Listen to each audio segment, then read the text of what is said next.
Housing is political because it has big ramifications on the ruling government as well as the people themselves. Like we say, it's the cornerstone of Egyptian life. You wouldn't have Samouli Shalke's book, Migrant Dreams, because there wouldn't be a need for people to have to work in the Gulf and have this dependent relationship with working abroad to save up enough to be able to buy homes when they come back. So you would have probably a more stable society with much better family relationships. You wouldn't have people dying every year in housing collapses or living in substandard housing. So it would be very different.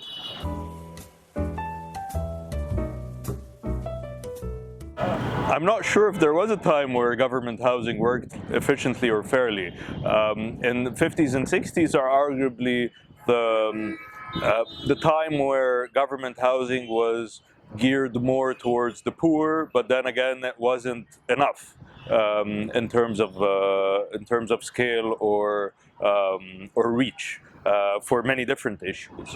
And when Egypt did produce enough housing in the 1980s, it wasn't accessible to the poor.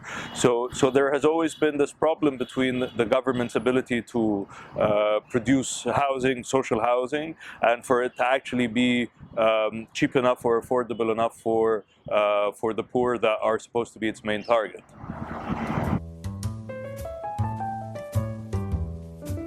We have a very relatively unique situation where about half of Egyptians cannot afford decent housing, and I can boil that down to having a deregulated market, and it's very important to look at this term deregulation as Peter Marcuse, who's a well-known urban planner and lawyer activist, says that deregulation is a conscious act by government to not regulate the housing market. In fact, it is geared to be a market that is pro-speculative buying,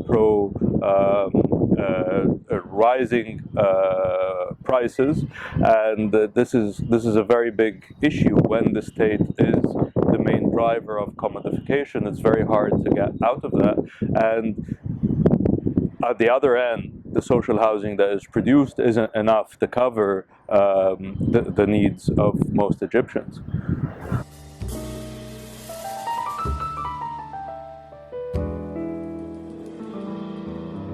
If I were to be Minister of Housing, which is highly unlikely, the first thing that needs to be done would be to restructure the ministry itself. It plays a very paradoxical role between providing social housing and also running Egypt's biggest real estate developer, the New Urban Communities Authority. And this paradox really makes it in an unenviable position of having to do two opposite things at the same time. So for it to really be a ministry that is a social ministry, that is a ministry of providing a service, the whole real estate arm has to be transferred somewhere else. Some other duties it has, such as construction and so on, also have to be divested somewhere else, and it should focus on regulating the real estate market first, and then second, expanding its social housing program to cover much more than it already covers.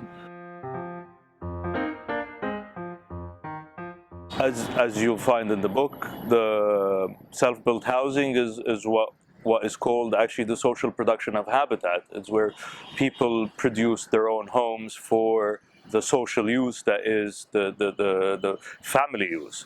So, and in Egypt, people have been building their own homes for millennia, and even with the invention of the housing market, with there being a rental market, with there being government housing, self-built housing is still the main provider of housing in Egypt. And to that end, I think it needs to be supported in a very big way for many reasons, chief of which is that there is very little real estate value in self-built housing. It's not built to be profitable, it's not built to be expensive, but at the same time it has very high value in terms of it being a home and providing all the needs a home is supposed to provide.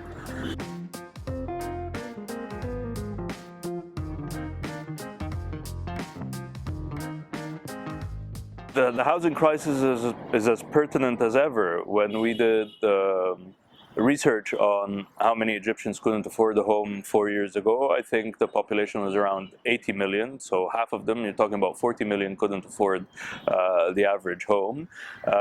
Today, with 100 million people, that's half of them is about 50 million. So 10 million more people cannot afford a decent home in those last 4 years, and this will just keep getting bigger.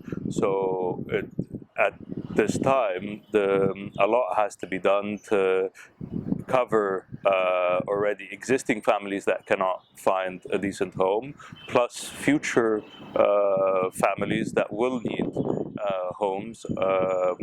Their needs are also going to need to be covered.